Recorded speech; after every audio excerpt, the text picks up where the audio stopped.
उत्तर प्रदेश के मुख्यमंत्री योगी आदित्यनाथ ने मंगलवार को राजधानी लखनऊ स्थित लोक भवन में 393 होम्योपैथिक फार्मासिस्टों को नियुक्ति पत्र बांटा।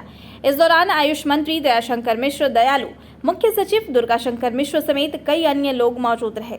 इस अवसर पर उन्होंने यूपी में 1 करोड़ युवाओं को रोजगार देने की बात कही। सीएम योगी ने कहा कि पहले सरकारी नौकरी की नियुक्ति में कई साल लग जाते थे। हमने पारदर्शी तरीके से चयन प्रक्रिया शुरू की और 6 साल में 6 लाख से ज्यादा लोगों को सरकारी नौकरी दी। मुख्यमंत्री योगी आदित्यनाथ ने कहा कि आज यूपी के विभिन्न अस्पतालों के लिए 393 आयुष फार्मासिस्ट मिल रहे हैं। आयुष क्षेत्र में करियर बनाने में लोग संकोच करते हैं, ऐसे में युवाओं को प्रेरित करने की आवश्यकता है और आयुष से जुड़े हर चिकित्सक अपने संकोच को दूर करें, साथ ही इस दिशा में शोध करें। उन्होंने आगे कहा कि आयुष क्षेत्र से जुड़े डॉक्टर ही नहीं, पैरामेडिकल स्टाफ की भी अहम भूमिका होनी चाहिए। इसके अलावा सीएम योगी ने होम्योपैथिक फार्मासिस्टों को संबोधित करते हुए कहा कि होम्योपैथ की विधा को निरंतर आगे बढ़ाएंगे। इस व्यवस्था का हिस्सा बनकर पूरी ऊर्जा के साथ प्रदेश को ताकत दें, जिससे प्रदेश की समृद्धि बढ़े। हर व्यक्ति को अपना आत्मावलोकन करना होगा। उन्होंने आगे कहा कि मरीजों के प्रति अच्छा व्यवहार करें। अगर आपका व्यवहार अच्छा है और सद्भावना वाला है तो मरीज की आधी बीमारी ऐसे ही दूर हो जाएगी। आपका व्यवहार अच्छा रहेगा तो मरीजों की दुआ आपको लगेगी। यदि कोई गलत करेगा उसकी जवाबदेही भी होगी।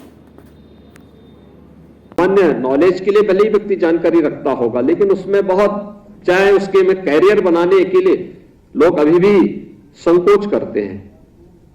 मुझे लगता है यह समय है कि हम कैरियर बनाने के लिए भी और उत्तम आरोग्यता के लिए भी ट्रेडिशनल मेडिसिन को प्रोत्साहित करें, इस दिशा में प्रयास करें, लोगों को इसके लिए प्रेरित करें।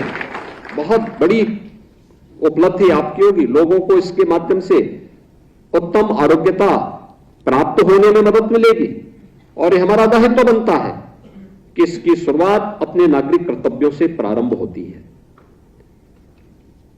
अगर आयुष से जुड़े हुए हरेक चिकित्सक, चाहे वो आयुर्वेद का हो,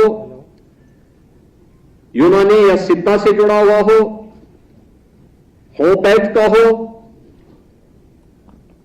वे अपनी संकोच को दूर करें, रिसर्च एंड डेवलपमेंट के कार्यक्रम को आगे बढ़ाने में योगदान दें,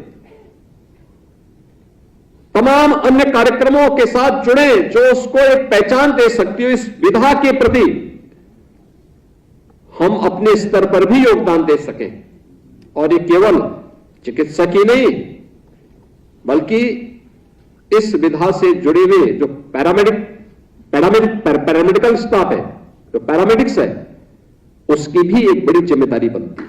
एक पारदर्शी चयन की प्रक्रिया अधीनस्थ सेवा चयन आयोग ने प्रारंभ की है। आज आप देख रहे होंगे कि अमूमन जिस प्रदेश में लोक सेवा आयोग के परिणाम को आने में 1.5 साल 2 साल लगते थे, आज 6 महीने से 9 महीने के अंदर ये परिणाम सामने आ रहे हैं। उत्तर प्रदेश के युवाओं को नौकरियां मिल रही हैं।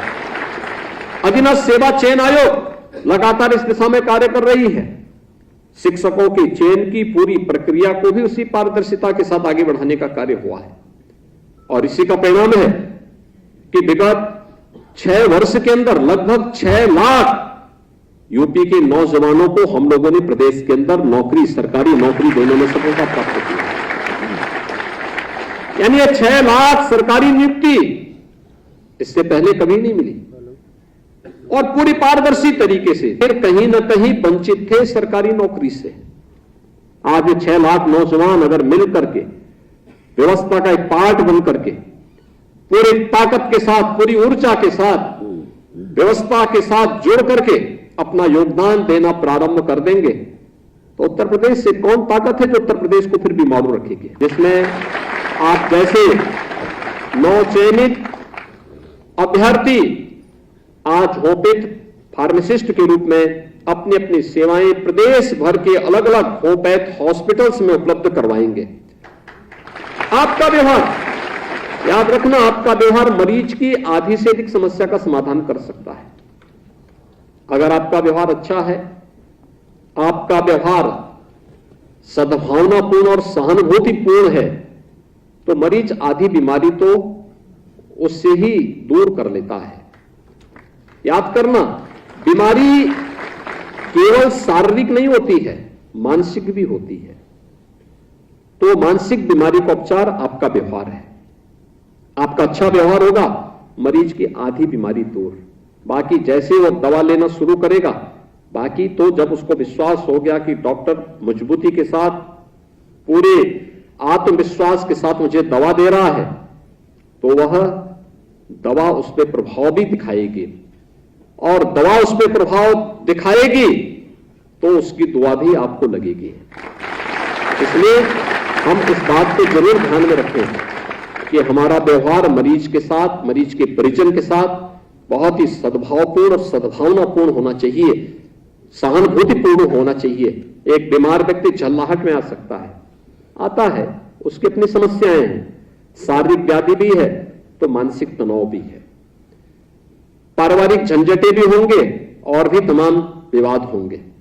उस बीच वो आपके पास आता है अपनी व्याधि को समाधान करने के लिए, और अगर आपका व्यवहार उसके साथ अच्छा नहीं हुआ, खराब रहा, आपने उसके साथ कोई दुर्व्यवहार कर दिया,